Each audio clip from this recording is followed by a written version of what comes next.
I know this video is a little different than usual, but I took this poll on my Instagram page and you all decided that this is the video that you wanted to see. So I'm here to provide. Hello everyone, welcome back to Living Large with Elle Crew, the adventure vlog. I already know that this is not the usual type of content that you see on my channel, but I am working on expanding my audience. So hello, if this video has just found you and you've never seen me before, my name is Elle Crew and I make travel and music festival vlogs typically. As you can tell by the title of this video, I'm talking today about lies that people tell you about content creation. This could be any type of content, okay? I'm not just talking about YouTube, even though I will have a little bit of a focus on that. I'm talking Instagram, TikTok, YouTube, UGC creation, whatever the case may be. So let's just jump right in. Number one, that you need a fancy camera or equipment to get started. I have seen so many successful content creators that literally film and make content like just from their phone.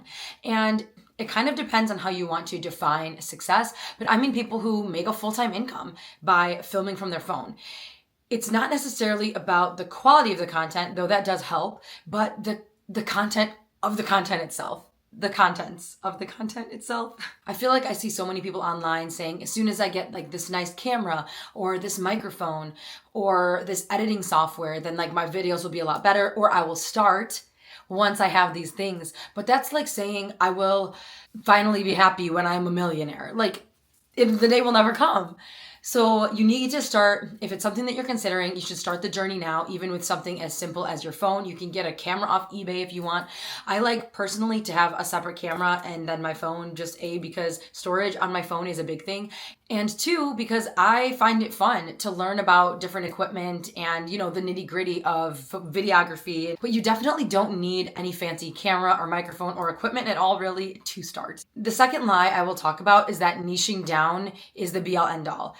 I have a lot that I could say about this because I do think that a niche or a general idea of what content you make is important, but I also disagree when people say you need to niche down and get super specific about the type of content that you're making.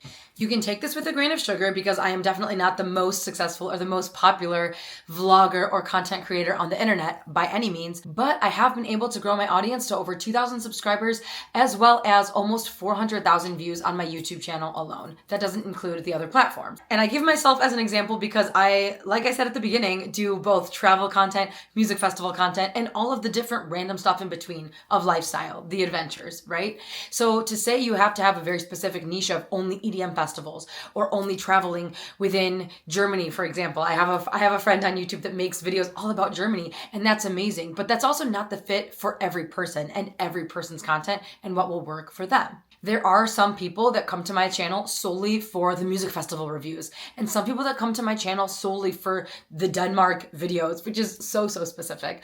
But I find that when I'm able to connect with my audience, people will come back for both. And that's because I'm building a relationship with them. It's not necessarily about where I am, it's about who I am and what I'm able to share. If I'm able to educate, if I'm able to entertain, people will come back for that, not necessarily the event that I'm talking about. Another lie that I hate online is when people try and sell you, follow my lead and copy what I'm doing and then you'll be successful.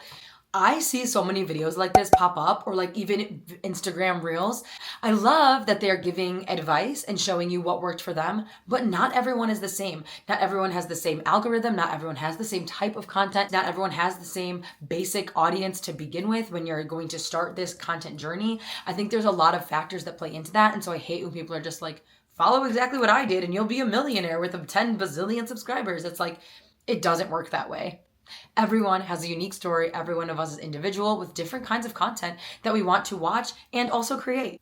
And that perfectly segues me into my next point, which could be a hot take, but the lie that imitating other creators is the way to be successful. Now, there's a lot of nuance here, and I do think that it is very helpful to watch what people do and learn from them, to take into consideration their editing style, the types of shots that they get, even the type of camera that they bought, or even just video ideas. But I really do believe that the power and the strength and what really brings longevity for a channel or a creator in general is the individuality, coming up with your own ideas.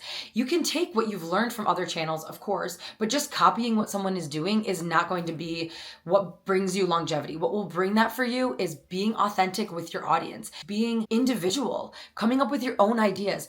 I love, and usually I don't even try to sit down and do this, but I will have brainstorm sessions. It'll kind of come out of nowhere that I get one idea and I start typing up ideas of maybe a video or a shot that I want to get for a video, or how I'm going to write the intro to a video. All of these kind of things, have brainstorm sessions, and that will be what sets you apart from the creator that's making this video about the same music festival that you are, for example. All of that to say, in order to really connect with your audience and therefore grow your audience, you need to have your own style, whatever that looks like. Maybe you have your own type of background, maybe you have your own type of intro, your own type of chronological or non-chronological storytelling. You can decide, it is your journey.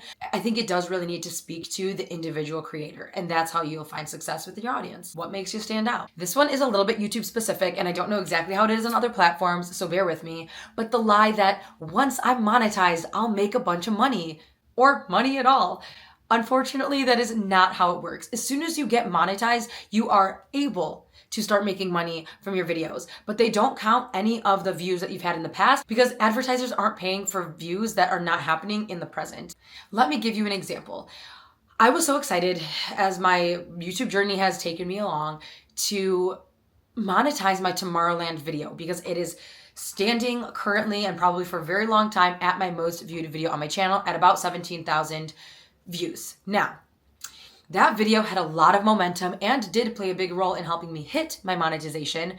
Wonderful. But I'm not making a lot of money on that video. Why? Because by the time of monetization, I was already at 16.5 thousand. So really, YouTube is only paying me for the new 500 views maybe that it has gotten since my monetization. And that is only because I've been lucky enough to have it continue to gain some momentum. Also, YouTube pays per 1,000 views. And so if you're posting a video that only makes 500, you're only going to get half of your CPM. And now I'm not the person to talk all about analytics and to get into all those details about how YouTube pays. That's not what this video is for. But I want you to totally let go of this idea that you will make money as soon as you get monetized. That's simply not how it works. Dialing it back a little bit to a moment ago when I said that you need a fancy camera or equipment to get started. I think the microphone usage these days is extremely overrated, especially on Instagram. I see so many people doing their vertical videos, having this microphone to their mouth, and the quality honestly sucks. And it's because it's become a trendy thing, a thing that people think is necessary to be successful, a successful creator, to hold this microphone in front of you or have it on your shirt while you're recording, when realistically, it doesn't always elevate the sound or it doesn't always elevate the video. For example, in a room like this, I don't need to be using a microphone right now. The microphone that's connected and built into my camera will perfectly suffice, and it does, because typically microphones are needed for if you're in a loud space or if you're a place that's windy, if you're outside. For a lot of people who sit down and film like this or in a quiet space, you don't really need it. Especially also if you are a medium to loud level talker. I know that I naturally speak very loud, but so many people are using microphones when they really don't need to. So people think that you need to do it to be trendy in the videos these days, especially the vertical ones on shorts and reels and TikToks. A lot of times it doesn't even improve the sound quality, so definitely don't jump the gun on that.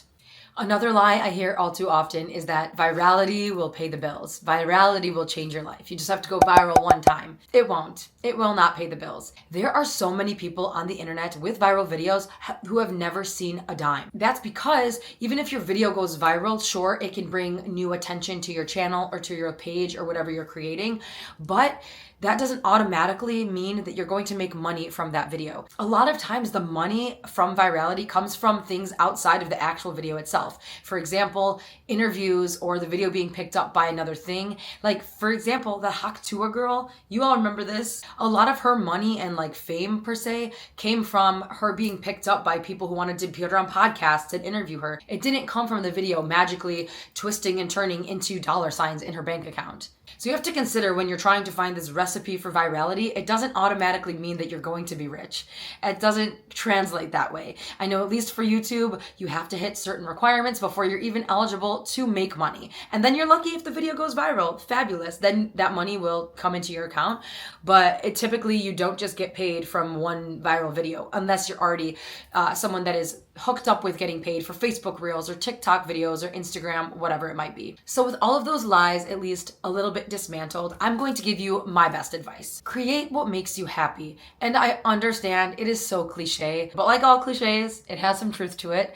If you're not happy in taking the time and spending your energy creating this videos or photos or whatever it might be that you're creating content with, then is it really worth it? And if you're in it for the money, then you might want to consider other avenues. For example, user-generated content. I've talked about this a little bit in other videos, but that is something that I do as well. I partner with brands to create videos for them. So I get to use my creativity and my video editing and all of that, but I don't have to post anything on my own social media. They pay me for creating the video so that they can use it in their advertising on their emails or their TikTok or wherever they might use that. When it comes to making money for content creation, it takes a lot of time. It takes a lot of planning. It takes a lot of consistency and defining your brand or your vision. It really is no easy feat, and you can ask anyone, sound off in the comments, connect with each other there, because I know so many small creators that watch my videos, and we all kind of understand and talk about how it's not always easy to grow. It's not easy to hit those monetization marks, and it takes time, it takes effort, it takes energy. And if it's something that you love and you're passionate about, then that is the reason to be doing it. So yeah, if you're in it for the money, try to maybe find other ways of doing it, because on platforms like these, there is absolutely no guarantee that you're going to see a paycheck. Thank you to anyone who has been watching this video thus far. If you've made it to the end, thank you to my returning subscribers. I hope if I have reached a new audience that you decide to stick around and hang out for the travels and the adventures and the music. At the end of each of my videos, I like to give a little bit of encouragement to my audience so that they have something to take with them to remember this video by. And today, I think it's going to be to define your goals. Decide what it is that you want to do, especially if it's in relation to content creation, and write it down. Really take a couple moments and just write down your goals and what you hope to do with creating content. And keep living large, and I'll catch you on the flip.